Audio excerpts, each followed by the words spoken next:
Thank you and good evening, and it looks like the rain didn't keep you away. Do you know where I live in Misty Mountain, which is northern New South Wales, we've had a lot of rain. In fact, so much rain that it came a metre above our bridge. That's a lot of rain. But it comes up quickly and it goes down quickly. So we always say when it rains like this in Australia, good weather for ducks. In our first class tonight, we're going to be looking at cancer. I think cancer is a name that strikes fear in many hearts. And as I go into this presentation, I'd like to define very clearly the two methods of healing today. One method is based on faith, and the other method is based on fear. And God said in 2 Timothy 1 verse 7, I've not given you the spirit of fear, but of power, love, and a sound mind. Isn't knowledge power? Love holds us together. A sound mind considers the pros and cons. Now this method that was based on fear is based on a theory that we evolved. And because we evolved, we cannot heal. And because we cannot heal, then drugs have to be administered.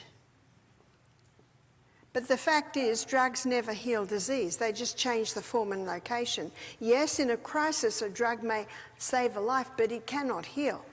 And as I mentioned yesterday in that little book, The Ministry of Healing, one of my first health books, in the chapter, The Physician, the Educator, on about the second page, in that chapter it says, let the physicians teach the people that restorative power lies not in drugs, but in nature.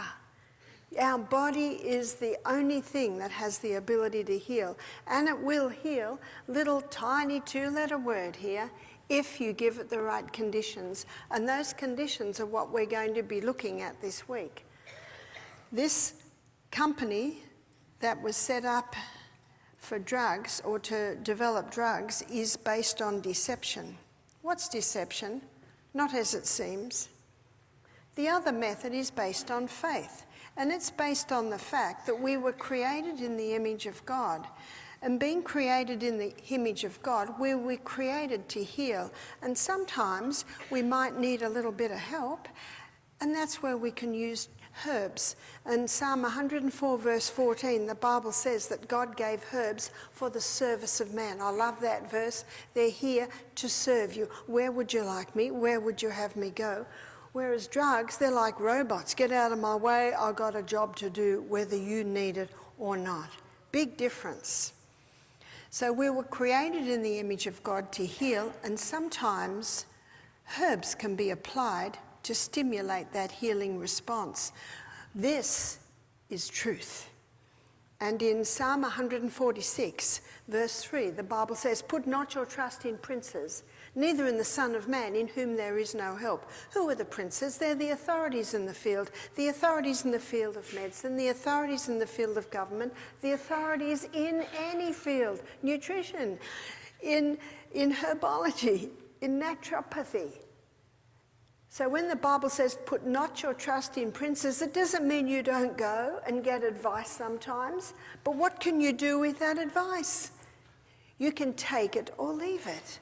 So when you're told you have this, you've got 6 months to live, you've got to do this, do you know what the best response is? Thank you so much for your advice, I'm going to seriously consider this, and you leave. You have got time. Cancer does not develop overnight. You have got time.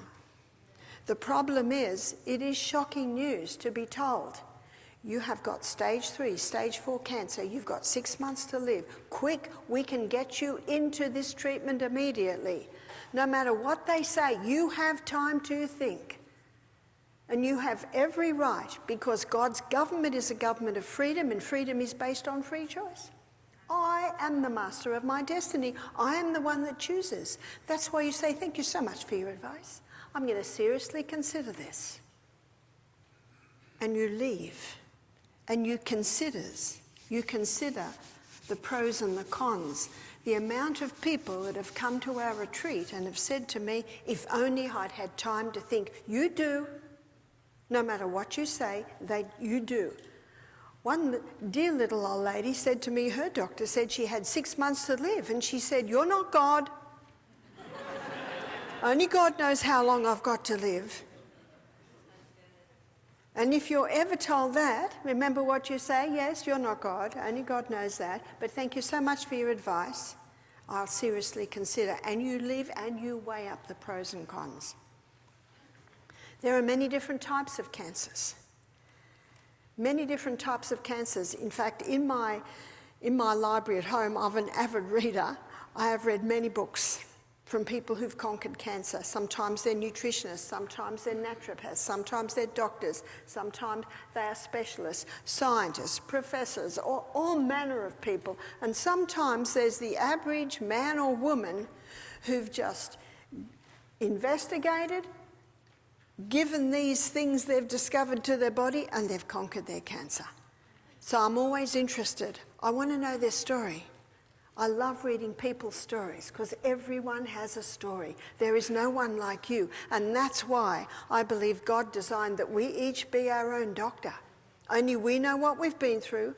Only we know how we feel, and only we know how different things react or respond on our bodies. That's why you're the best doctor. Yes, you can get advisors, but what can you do with that advice? You can try it, you can take it or leave it. The beauty of natural medicine is if it doesn't work, it has not hurt you. And what I have found, because I'm looking at the common denominators in all these different writers who've written about their experience of conquering cancer, and I found 3 common denominators that I want to share with you. And what we say to our guests, we're going to create a condition in your body that the cancer cannot survive. So what does cancer hate? That's what we want to know. Cancer hates low glucose.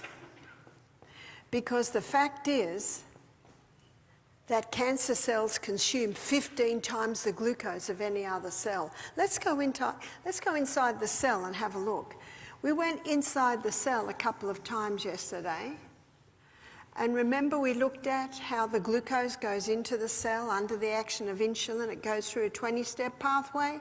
The 20-step pathway delivers to us 2 units of energy. The end result of the 20-step pathway is a chemical form of glucose called pyruvate. And pyruvate, as the chemical form of glucose, gets fed into what's often called the powerhouse of the cell. Called the powerhouse of the cell because this 8-step pathway delivers a whopping 36 units of energy. Whoa! How come a 20-step pathway only gives us 2 units of energy and an 8-step pathway gives 36 units of energy? The difference is oxygen. What a difference oxygen makes. Are you practicing breathing through your nose?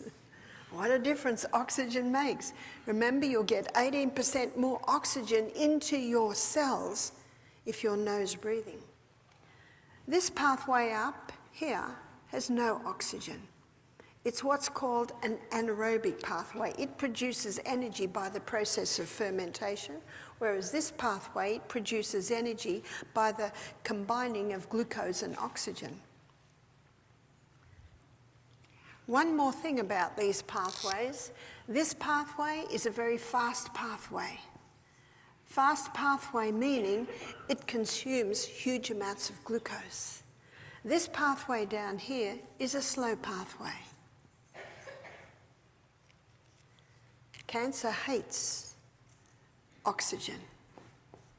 In fact, cancer cannot live in the presence of oxygen. So looking at the cell, for those who know the intricacies of the cell, this is the glycolytic pathway and this is the mitochondria, specifically the Krebs cycle. Cancer runs up here. It's consuming 15 times the glucose. It's a high glucose consumer. And it runs with no oxygen. But doesn't every cell in the body need oxygen to run? Yes. But this part of the cell, it can wait for Glucose. Every cell in the body uses glucose. But this part of the cell, it can wait for the glucose to come from the carrot and the macadamia nut and the lentil and the sweet potato. But what really drives this part of the cell is a high glucose diet and no oxygen. And this is actually how chemotherapy works. The cancer cell consumes 15 times the chemo of another cell because it's a high consumer. I was reading the confessions of a chemotherapy sales rep. He said he was in a conference and they were explaining chemotherapy, and the presenter said, "It's a gamble. We just hope more cancer cells die than good cells." And when he heard that, he was shocked. But what shocked him more was that no one else was shocked. I think you'd be more shocked if it was your body. And remember, I'm the master of my destiny, and freedom is based on free choice. I'm the one that chooses. Don't let anyone force you into anything. God's government is a government of freedom. God is a gentleman. He never forces. So whenever a government brings in mandates, that is not of God. Because God's government is a government of freedom, free choice. So if we have a guest and I'm explaining everything I explained today and they go, "Nah, I'm actually going to go with chemotherapy," do you know what my response to that is? Okay. Because it's their choice. It's their choice. I can't force anyone to do anything. What I do is I present information and I leave the results with you. What will you choose? That's why if someone rings up and says, "I really want my daughter to come to your retreat," my next question is, does she want to come? And they often say, "I'm working on it." You know, the old saying, a man convinced against his will be of the same opinion still. Cancer hates an alkaline environment. Cancer thrives in high glucose. Cancer thrives when there is no oxygen, and cancer thrives in an alkaline environment. A lady rang me up. She said, "Barbara, I've got some exciting news in America at some laboratory. They're doing research on cancer. They're finding that it consumes a lot more glucose than most cells, and it thrives in an anaerobic environment." I said, "Well, I'm so glad that they're doing that, but did you know that in 1946, Professor Otto Warburg got a Nobel Prize for that discovery?" Hey. You know, Ecclesiastes, a Song of Solomon it is, he says, "There's nothing new under the sun. There's no need to reinvent the wheel.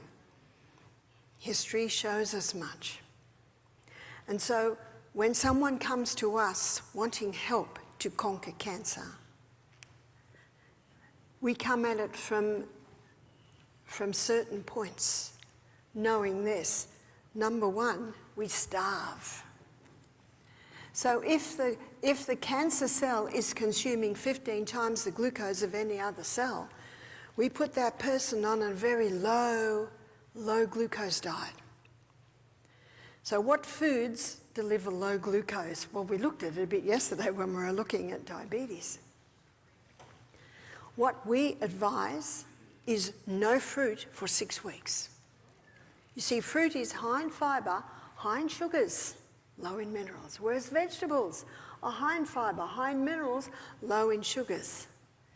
There are some fruits that we say are allowed because they're very low sugar. That's avocado, tomato, cucumber, zucchini, eggplant. We call it pumpkin, you call it squash. They're low sugars. So what can they eat? Lots of vegetables. And there's so many vegetables. Lots of legumes, lentils, chickpeas, lima beans, black-eyed beans, cannellini beans. Now, when we look at our immune system, I think we're looking at that Friday night, When we look at our immune system, you will discover that 70% of our immune system is established by our gut flora. Our gut flora is very important. Hippocrates, 400 years BC, he said all disease begins in the gut. The gut's an important place. It's got to be working well. And I'm so glad too, on Friday night, I'm going to take you on a journey through your gastrointestinal tract. We're going to start at the mouth and end up at the other end.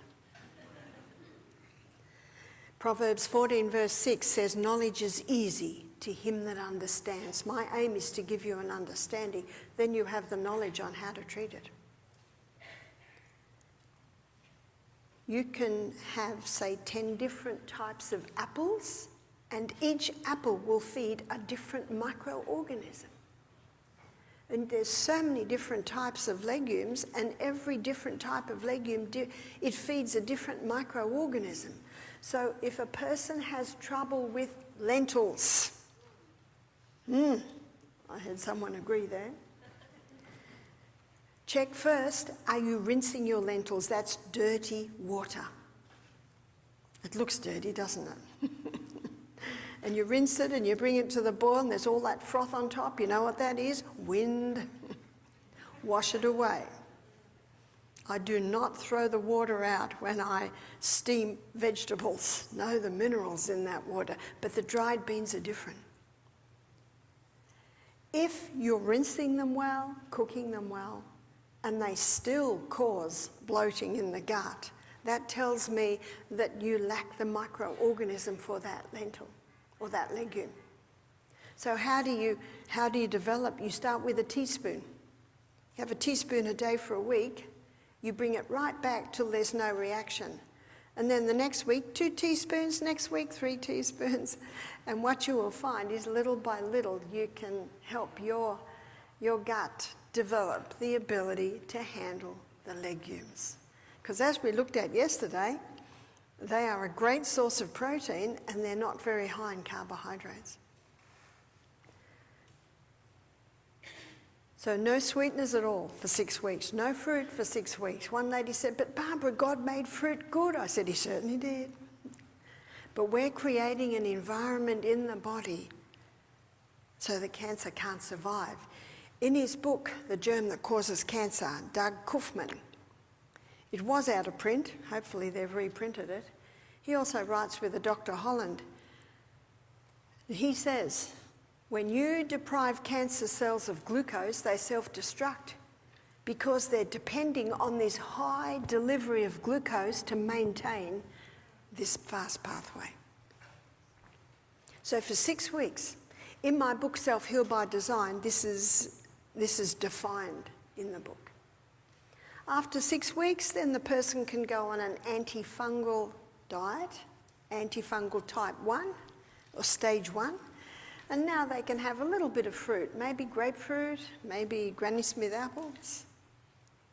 And then after, say, 2 months on that diet, they can go to a maintenance diet where they can start to have some very low glycemic fruits like your berries. And that's the maintenance dose until the word comes back of the all clear, and we've seen quite a few times that happen. You also starve by making sure that you aren't exposed to anything that could be feeding the cancer, like chemicals. It's time to really investigate the chemicals. Maybe after some of them we touched on last night, you might be surprised of your exposure to chemicals. Also, your exposure to electromagnetic field, which can disrupt the electromagnetic field in the body. Also, mold. There is an Italian oncologist called Dr. Tullio Simoncini, and he's written a book called, and the title of his book is Cancer is a Fungus. Woo. He found that he's an oncologist, Italian. In every case of cancer, he could pick up a presence of yeast. So what he was doing is he's injecting sodium bicarbonate straight into the cancer. He was getting a 90% success rate until, what happened? Until. You could 10 years ago get a little video clip on YouTube where he had a camera down into a lung and saw this white growth, cancer, and then he'd inject via a portacath sodium bicarbonate in, and you could just see the cancer shrink up. Because sodium bicarbonate is the ultimate alkalizer. Remember what cancer thrives in? An acid environment. Now, I don't know how correct the story is, but apparently he injected someone with sodium bicarbonate and they died. I don't know whether they died straight away or the next day or the day after, but he was arrested, thrown into jail on a charge of manslaughter, and all his qualifications were taken away from him. My husband said, if only he'd injected him with chemotherapy. How many die from chemotherapy and there is no ramifications? And we don't know the story. We've had a few people come to our retreat, and when I see them I think, they look like they're going to die tomorrow. You know, sometimes people come at the very last stage. They've done chemo, they've done radio, they've done so many things, and then they try the health retreat. And you don't know whether that was like this case with Dr. Tullio Simoncini. And one of the criticisms against me is that I quote a disgraced oncologist. He is not disgraced in my eyes. I use him as an illustration to show yet another expert that showed the link between cancer and fungus. Another book that I have in my retreat is he's a professor, Constantini. He's former head of the World Health Organization, Department of Mycology. What's the Department of Mycology? The department that studies fungus. And in his books, he's got three main books that I know of: The Garden of Eden Diet, Breast Cancer, Hope at Last, and another one on prostate. And he quotes 30,000 medical research papers showing the link between cancer and fungus. And what you'll find is cancer loves high glucose and fungus loves high glucose. Cancer loves when there's no oxygen. Same with fungus. It can't grow in the presence of oxygen. Cancer thrives in an acid environment, and so does fungus, so you certainly see some similarities there. Another writer, so Professor Constantini's Germany, Tullio Simoncini, Italy. We've got another American writer, yes, Doug Hoffman and Dr. Holland, but also Dr. Colin Campbell, who wrote the book The China Study. And he also showed the link between cancer and fungus. He was asked to go to the Philippines. Children were dying of liver cancer between the age of 8 and 10 years of age. And he found the common denominator was peanut butter. And when he tested peanut butter, it contained the mold Aspergillus. And Aspergillus is the mold that gives off aflatoxin. And aflatoxin directly affects liver. And he did a lot of experiments with this. He injected many rats with aflatoxin. He gave them, because they live in 2 years, and you can see what will happen into a rat, what happened to us in, say, 70, 80 years. He presumed that the wealthy children would be living and the poorer children were dying, but the opposite was true. The wealthy children were dying and the poorer children were living, and the only difference was the diet. The poorer children were eating a lot of vegetables, rice, bit of soy, bit of fish, whereas the wealthy children living in the city, in fact, Time magazine called it in China the meat-sweet diet. High meat, high dairy, high refined foods, high sugars. They were the ones that were dying. And this shocked Colin Campbell because in med school he was taught you need meat for protein and you need milk for calcium. That's unfortunately about all they're taught. And yet what he saw in the Philippines was opposite to what he thought he would find. So what he did was he did a lot of experiments on this. He'd get 20 rats and 10 of them he'd feed a 20% animal protein diet, and the other 10 rats, 5% animal protein diet, and he injected them all with aflatoxin. 20% animal protein diet in human standards is meat and dairy 3 meals a day. 5% animal protein, maybe once a day, a small amount. After 2 years, every rat on the 20% animal protein diet were dead or dying of liver cancer. The other 10 that only got 5% animal protein, no cancer at all. Just to shows it's actually not being exposed to this, it's the environment it finds. Do you remember one of the first things I said? That I say to our guests, we're going to create an environment in your body where it just can't survive. Because it's the body and the body alone that can heal us. Dr. Colin Campbell did another one, 20% vegetable protein, injected them all with aflatoxin, no cancers. See, they just thrive where the environment is right. Let's make an environment where they're not getting their favourite food, which is glucose. Get all exposure to chemicals and moles. And I've had several guests. One very sad story of a lady came to us. She was only 38, had 3 little children.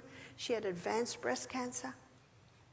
And when she heard the lectures, she went, oh dear. I said, what is it? She said, my house. She said, I live on the no sun side of the house. She said, I've got big trees around where my bedroom, ensuite and wardrobe is. My shoes are always going mouldy. My belt's always going mouldy. And she's the cleaner, and every time she wipes it, she's breathing in the mould. In fact, she contacted her husband and said, I can't go back to that house. SBS Television, it's an Australian television station, they've put out a series about 10 years ago called Is Your House Killing You? And it's 2 DVDs and there are 7 shows. We show it to our guests, and just about every series, people were sick, they got the team in, mould. It can be mould in the basement, it can be mould behind the walls, you don't even know it's there. Because I don't live in a mouldy house, I can go into a room and I can immediately smell that it's mouldy. In fact, I was in a house recently, but within half an hour I could not smell it. You get used to it and you don't even realise it. I give the history of mould, and I show in Bible times the house had to be destroyed. The clothes had to be burnt if there was mould. This is toxic stuff. That's why I wrote the book Self-Heal by Design, because of an ignorance on the average person to the dangers of mould. I was unaware. In fact, when I was a little girl and the bread had mould on it, my mother would say, it's all right, you're just eating penicillin. Because that's actually what penicillin came from. How many people take an antibiotic and when they finish, they get thrush? Because that's what penicillin is made from, a mould waste. Yes, antibiotics have saved many lives. I'm not against antibiotics. But I believe most people should have about 2 courses in a lifetime. Did you get that? One lady told me that her little granddaughter had 22 courses in the first year of life. Ooh, that hurt to hear that. And when we look at our immune system on Friday night, you will see that it has a disastrous effect on our immune system, and yet that's the system God put in our body to fight disease. So we need to starve. Starve the cancer, starve the fungus, check that there is no exposure at all to chemicals, to fungus. Number 2, kill. I do think we've got to get away from the kill mentality, because anything that has the ability to kill a small organism has the potential to kill a large. Antibiotics, they will kill bacteria, but they'll kill our good bacteria too. They don't decipher. But the good news is there are herbs that will kill fungus and will not kill you. Isn't that good news? And in my book, Self-Heal by Design, I list a whole lot. And one is garlic. Garlic's a strong one. And if you can't handle raw garlic, you can get a bowl of hot soup and crush a clove into there, and just that hot soup will take the edge off it. Olive leaf extract is another one. That's a strong antifungal properties in that herb. Also, grapefruit seed extract. Have you ever eaten a grapefruit and bitten the seed? You'll think the grapefruit's sweet because it's very strong, bitter, volatile oils. Also, oregano, you call it oregano, is that right? Ricky's from the UK and he said, Barb, we have to stick to oregano. Whatever you call it. But just a drop in a little bit of water 3 times a day, it's a strong fungal killer. There they are a few. Portiaco, South American herb, that's another good one. And because microorganisms have the ability to adapt and adjust, and actually that's why we have superbugs, because so many antibiotics have been thrown at these microorganisms, they've adapted and adjusted. We're going to work with the body's mechanisms for healing, not against it. And because these microorganisms have the ability to adapt and adjust, our suggestion is every week you change it, maybe a week on garlic. Then the next week it might be olive leaf extract. And then the next week another one might be colloidal silver. And then the next week it might be grapefruit seed extract. So you might have about 6 different herbs, herbal medications, where you keep alternating. 3. Number 3 is to alkalize. Remember that cancer loves an acid environment, so we're going to work towards alkalizing. Now, I did mention that Tullio Simoncini was injecting sodium bicarbonate straight into the cancer.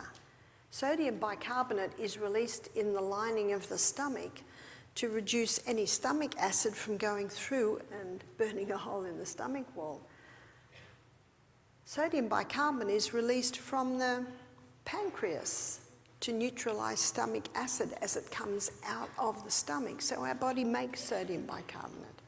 Sodium bicarbonate has been used in agriculture to kill any mold that might be growing on the plants. In fact, our grandmothers used to use sodium bicarbonate to clean mold in a mouldy bathroom, because mold loves an acid environment. And sodium bicarbonate is pretty cheap. Can you drink sodium bicarbonate? I don't advise you do, because all you'll do is neutralise your stomach acid. And as you'll find out on Friday night when we go on our journey through the gut, the only part of our body that should be acid is the stomach. Because it's only in an acid environment that our protein can be broken down. So the only time that I would advise drinking sodium bicarbonate and water, it's usually a teaspoon to a cup of water, is if someone has stomach cancer and then they drink that first thing in the morning, and then maybe they eat their breakfast an hour and a half later. You see, the acid doesn't come into the stomach until you see, smell, think food. When you come into the breakfast table in the morning and see the food, the brain knows it's coming, then the hydrochloric acid's released. But when you wake up in the morning, it's not there. The other time that the person with stomach cancer could drink sodium bicarbonate and water would be just before they go to sleep at night, so that it's working while they sleep. Sodium bicarbonate alkalizes what it touches. If someone has throat cancer or mouth cancer, they could gargle with the sodium bicarbonate and water. If someone has colon cancer, they could use an enema of sodium bicarbonate and water. If a lady has cervical cancer, she could douche with sodium bicarbonate and water. Remember, it's just what it touches. How do we alkalize the tissues? We can alkalize the tissues with green drinks. Green drinks we use at Misty Mountain, and we gather wild greens, we do pumpkin tips, we do all sorts of edible greens from our gardens. And we always put a lot of mint in so it tastes all right. We blend 4 cups of wild greens with 4 cups of water. We blend it, we strain it, and then we put it into little bottles. And that's green water, and it tastes like you're drinking liquid grass. That's why we put mint in it, so it tastes a little bit better. Or sometimes we might put some lemongrass in it to have a little bit of a different flavour. But green drinks are very high in the alkaline minerals. This is the molecular structure of human blood, and this is the molecular structure of plant blood. It looks almost identical. So that's the plant and that's the human. And of course, plant blood is green and human blood is red. But there is one difference. The middle molecule in plant blood is magnesium. The middle molecule in human blood is iron. So especially for blood cancers, lymphomas, the green drinks are wonderful cleansers and alkalizers of the blood. Now, if you don't have wild greens and you can't make the green drinks, you can buy green barley powder and mix that, a teaspoon of that with a little water and maybe a squeeze of lemon, and have that 3 times a day. Because when that green juice gets out of the blood and into the tissues, it alkalizes the tissues. You can even buy liquid chlorophyll and have maybe a half or a teaspoon of that 3 times a day. Super greens, anything green. Another way to alkalize is, yes, the sodium bicarbonate, but as I just mentioned, it's only going to alkalize what it touches. And it was probably about 20 years ago, a Canadian doctor gave me a recipe for sodium bicarbonate wraps. And the sodium bicarbonate wraps are where we use 2 kilos of sodium bicarbonate, 5 litres of very hot water, and the juice of a lemon. And we dip towels in there, wring them out, wrap them around the torso, then cover it with a blanket. Must be wool. And then a leg, and then the other leg, an arm and an arm. So the whole body's wrapped up in hot sodium bicarbonate infused towels. And then we wrap the whole body in a woolen blanket. Can't be any other blanket but wool. Wool will insulate and it'll breathe. So what happens is when the body's in that, the pores open and the skin starts to absorb the sodium bicarbonate.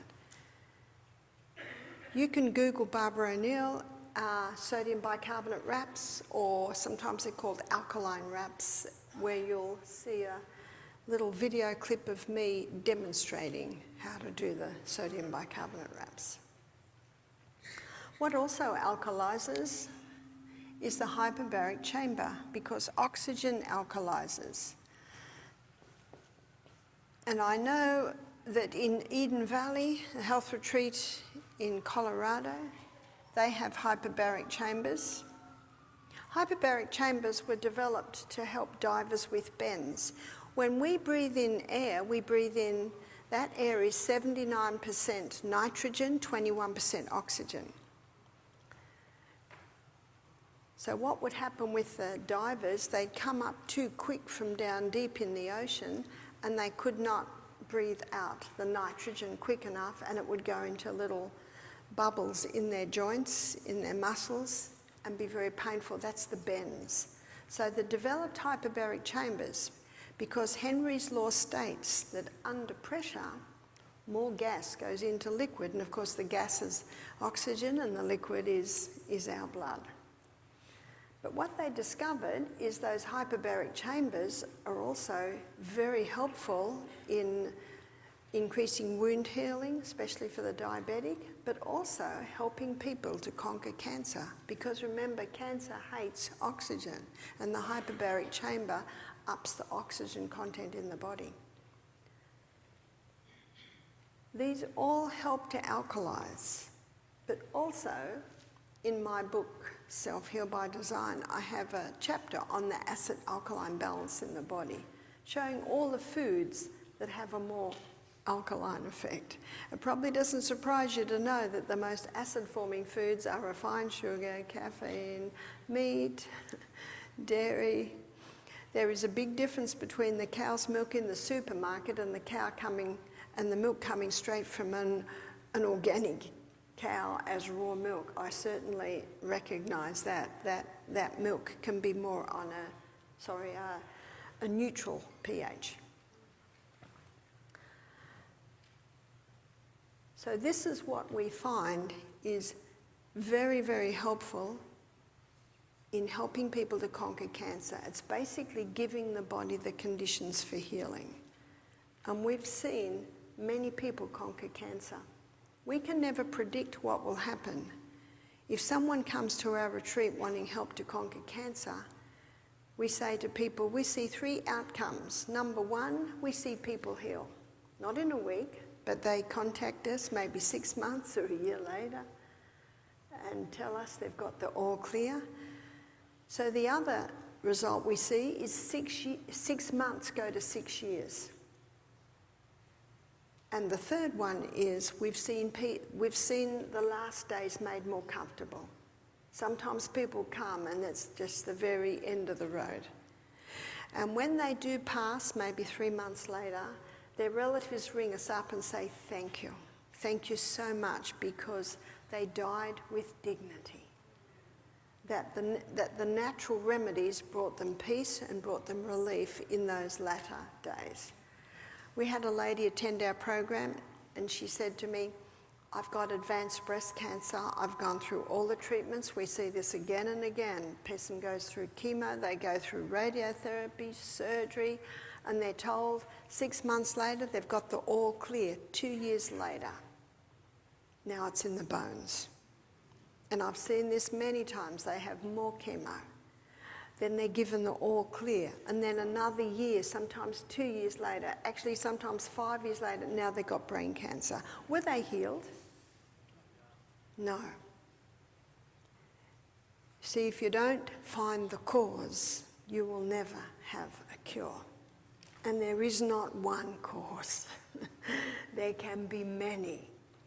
But there is one that is often bypassed. And this is a big factor in all cancers of the hormonal system, and that is a hormonal imbalance. The number 1 hormone in the human body, in men and women, is progesterone. And progesterone is often called mother. And the reason why progesterone is called mother is because from progesterone comes testosterone. You could say this is her son. This is the male hormone. And also from mother comes the female hormones, estrogen. Now progesterone, as most mothers, she plays a protective role on testosterone. So in a male, when progesterone levels are as they should be, that plays a protective role in testosterone. And when a man has prostate cancer, one of the reasons why he has prostate cancer is because of the disruption in testosterone levels, to the point of causing inflammation of the prostate. And estrogen's main role in the body is that of a cell proliferator. What's cell proliferator? Cell proliferator means causes massive cell growth. Estrogen's not bad, because it's estrogen that causes the skinny young girl to develop into a beautiful, shapely woman. But if estrogen levels remain high, the beautiful, shapely woman can get out of shape the other way.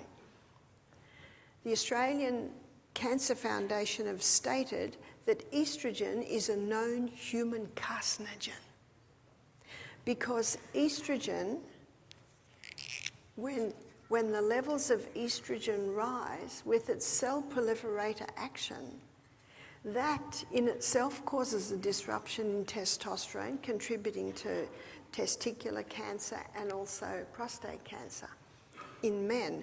But in women, this rise in estrogen with its cell proliferator action is causing massive cell growth in the ovaries.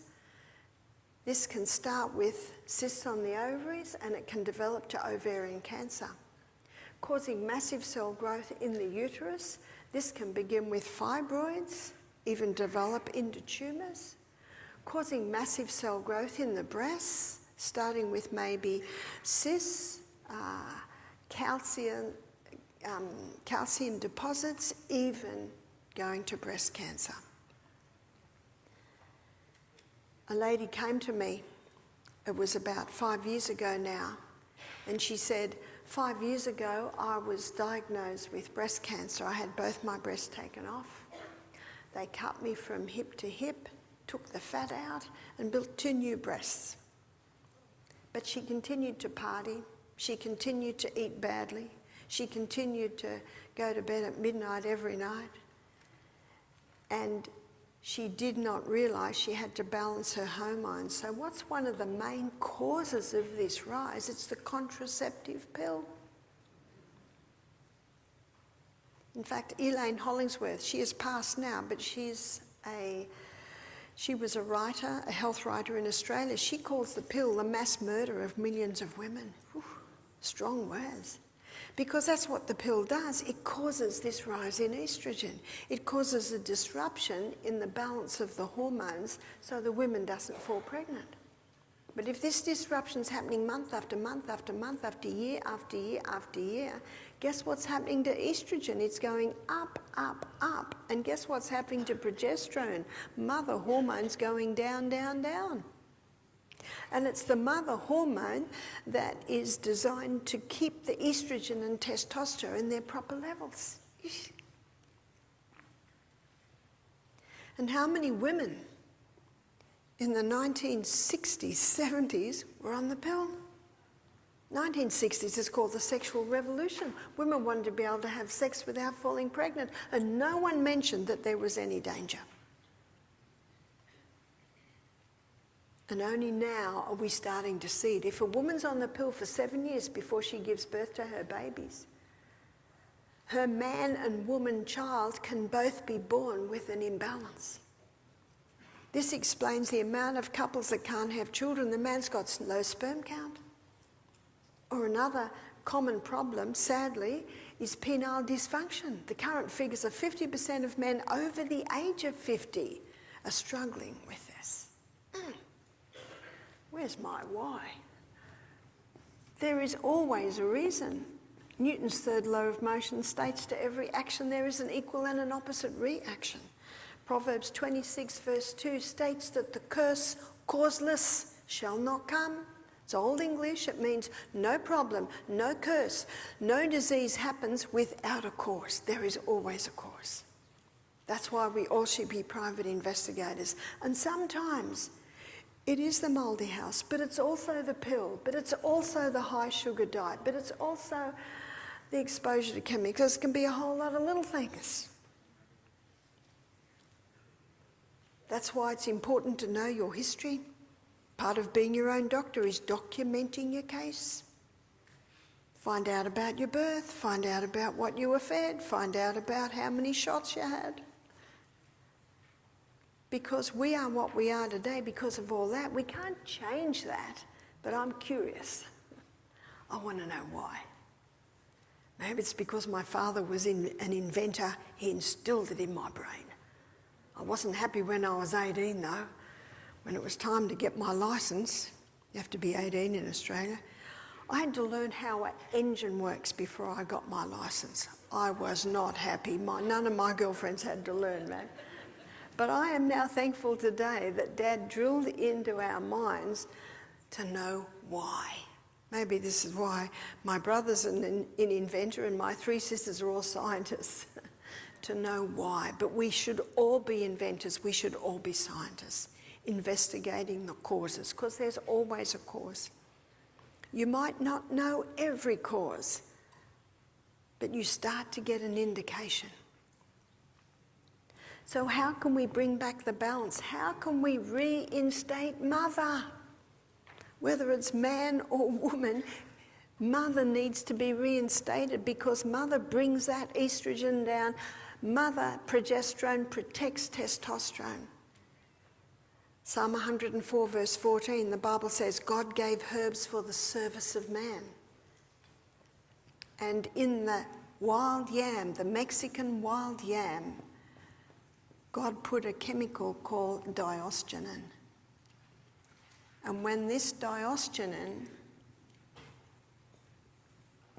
is made into a cream, and that cream is applied to the fat cells of the body, the fat cells take it up and it stimulates the pathway that your body uses to make progesterone. And when you boost progesterone, you automatically bring testosterone where it should be. When you boost progesterone, you bring estrogen back down to the levels that it should be. That's the good news. If the hormones have been out of balance for 20 years, might take 2 years, and I find most women do well to be on the yam cream for at least a year. So if there's any cancers in the endocrine system, whether it be ovarian, cervical, whether it be uterine, whether it be breast, it is imperative that the wild yam cream be applied and boost that progesterone to bring that estrogen down. Same thing for if a woman has fibroids or polycystic ovarian syndrome, endometriosis. They all need that wild yam cream. We had a man attend our program and he had prostate cancer. He was 65 and he was having a 3-monthly injection to try and control his testosterone levels. He'd developed breasts and he was having hot flushes.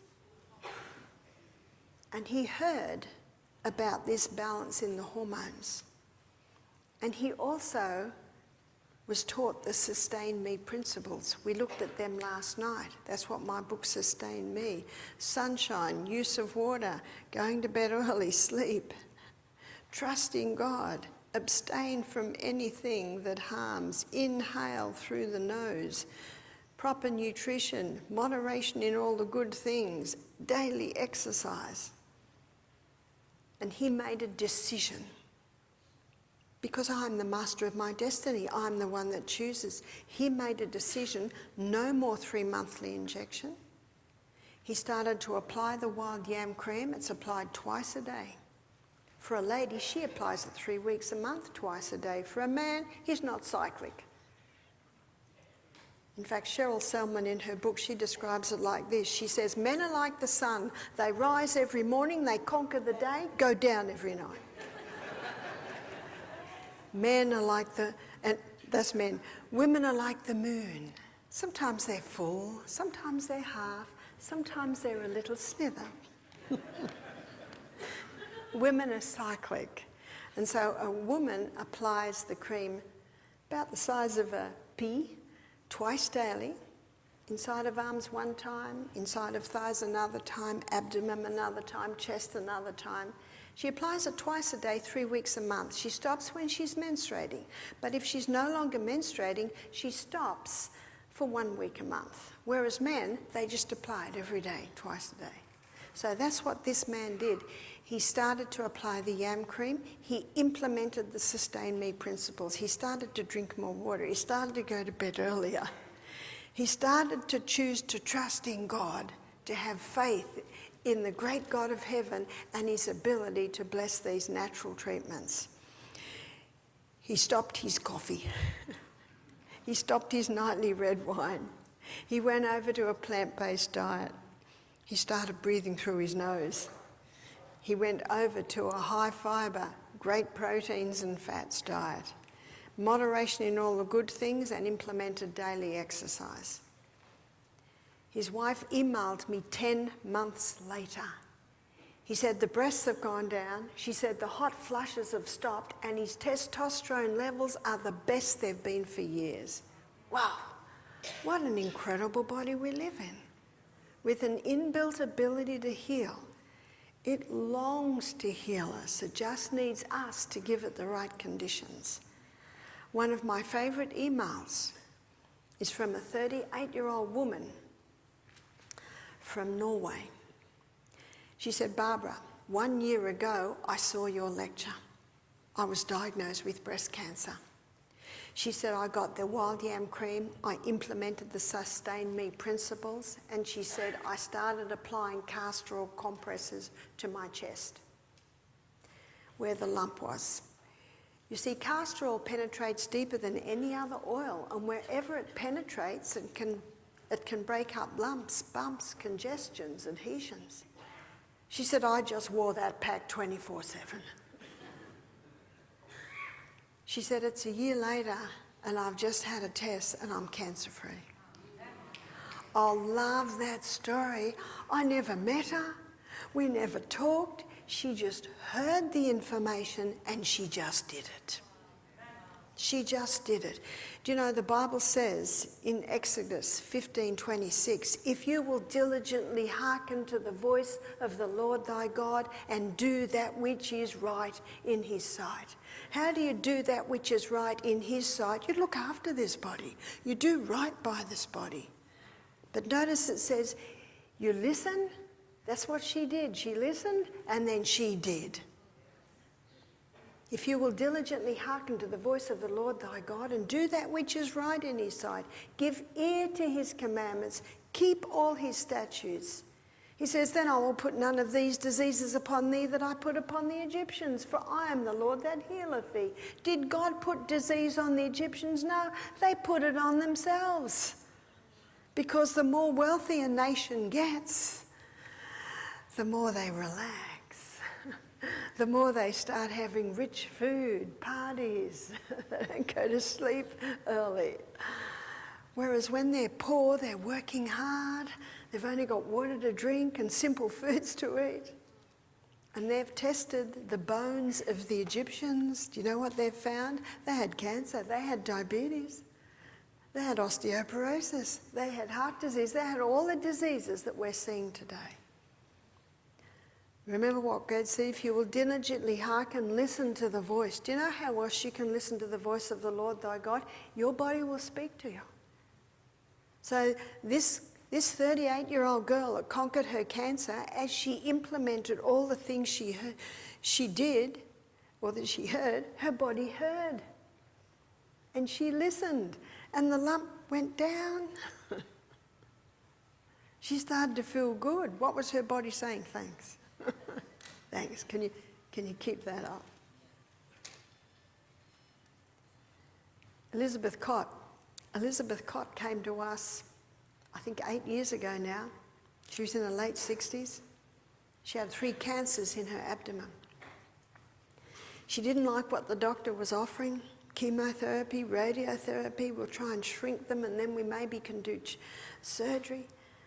She didn't like the look of the symptoms of these strong medications. Do you know what chemotherapy is? Cytotoxic. Do you know what cytotoxic means? A poison to the cell. All cells. Remember the gamble? They're just hoping more bad cells die than good. A friend of hers gave her a DVD of mine on cancer, so she rang up Misty Mountain, she booked in. Elizabeth Cott was Polish. She heard these lectures. She said, oh dear, I think I found the cause of my cancer. She's never drunk, she's never smoked, she eats plants, but she's on that high carbohydrate diet. Cereal and toast for breakfast, sandwiches for lunch, pasta for tea, sugar biscuits, mid-morning, mid-afternoon, or you call them cookies. See, when we come to America and we see signs that says biscuits and gravy, we think, oh, these Americans are strange, because biscuits to us is like a cookie. But I know your biscuits are like a bread roll, isn't it? Or a scone. I think you call it scone. Is that right? Something like that. So that's what Elizabeth was doing.